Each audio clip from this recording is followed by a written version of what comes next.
Hi guys, it's JC here. So for today's video, I'll be doing my May wrap up. So in the month of May, I read a total of 4 books, and the first book that I read was Secret Society by Dolby. Secret Society follows the lives of 4 teenagers, Phoebe, Lauren, Nick and Patch. 4 of them live in New York and each of them have a dream that they want to achieve. One day, Phoebe, Lauren and Nick receive a text message inviting them to be part of this secret society. This secret society that they were invited to is actually a club which is really exclusive and really secretive, and every member in the club will have their dreams fulfilled. Then things started to go downhill when a member of the society is found dead.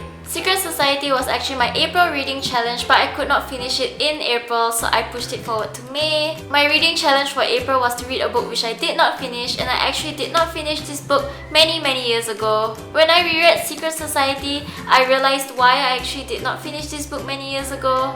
The story was pretty flat for me and the characters in this book were really not memorable ones. The romance that took place in this book kinda sucked as well. There were some pretty good parts in this book, but those good parts were really little. I felt like the premise for this book was pretty interesting and the author could have done a better job. But sadly, this book wasn't a good one and I just really did not enjoy it. I give this book a 1.5 star rating and it might be more enjoyable for younger readers, but for me it was just an okay book. The next book that I read in the month of May is 1000 Nights by E.K. Johnston. This book is a retelling of the classic tale 1001 Arabian Nights. The king in this story has married and killed 300 girls before coming to our main character's village. Our main character is a girl and she knows that when the king comes to her village, he would choose her sister.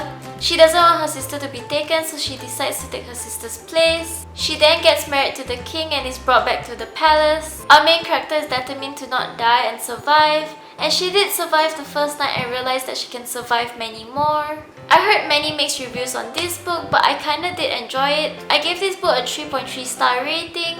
The only problem that I had with the writing of this book was that most of this book was at a slow pace, and then suddenly at the end of this book you are going to be thrown into this fast-paced scene, which I really did not like because I was just so used with the slow pace that it was going, and then suddenly everything just happened and it just did not feel right for me.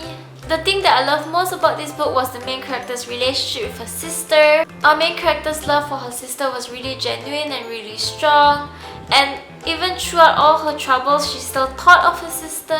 I didn't just enjoy her relationship with her sister, but also with the rest of her family members. I really did enjoy the familial aspect of this book. I also appreciated how this book portrayed feminism in a subtle way. Our heroine really knew how truly powerful a woman could be, and that just gave me a really awesome feeling.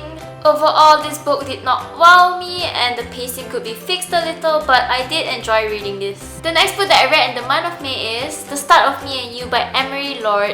This book is basically about Paige, whose boyfriend has just died in a swimming accident 1 year ago. Ever since that incident, she has shut out almost everyone in her life.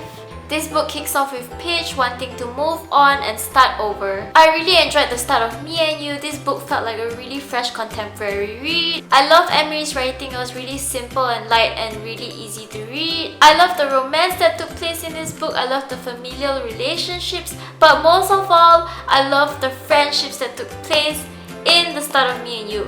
I love Paige's relationships with 3 of her best friends, especially her best friend Tessa. It just felt so good to see such amazing friendships between these 4 girls. The relationships that take place in this book were really well executed. The only problem I had with this book was that it was really predictable. I could predict all the twists and turns that this book took. But other than that, I really did enjoy reading it. Overall, I gave this book 4 stars. The 4th and final book that I read in the month of May is Miller's Valley by Anna Quindlen. This book was kindly sent to me by Random House via NetGalley. This book is basically a coming-of-age novel about Mimi Miller who lives and grows up in Miller's Valley. Miller's Valley was a really slow and subtle read, but I was hooked onto it without even realizing. I was so invested in this story and I felt so connected to Mimi as the main character. It felt like I was growing up with her because this book followed Mimi as she was a young girl until she was an old woman, and that was just really nice to read about. Miller's Valley was not really plot driven as this book was mainly just you following her as she grew up. It was really nice to follow Mimi's point of view as her thoughts were really wise.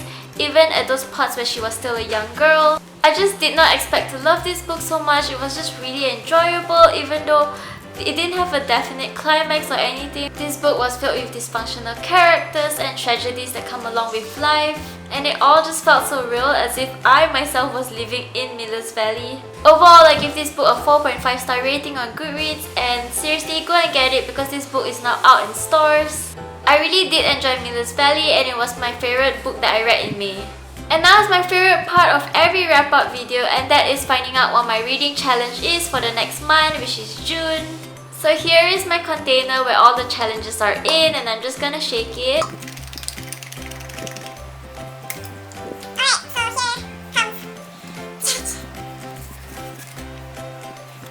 So my challenge for June is read an award-winning novel. So for this reading challenge, I've decided to go with A Monster Calls by Patrick Ness. I've been wanting to read A Monster Calls for the longest time, and I can't wait to read this book in June. I've heard many great things about it, and it is a winner of 5 awards, as it says down here. I heard that this book will also have a film coming out, so I can't wait to jump into this book and see what I think about it. Anyway, I guess that's it for my May wrap-up video. I hope you guys enjoyed watching this. I'll see you guys next time. Bye!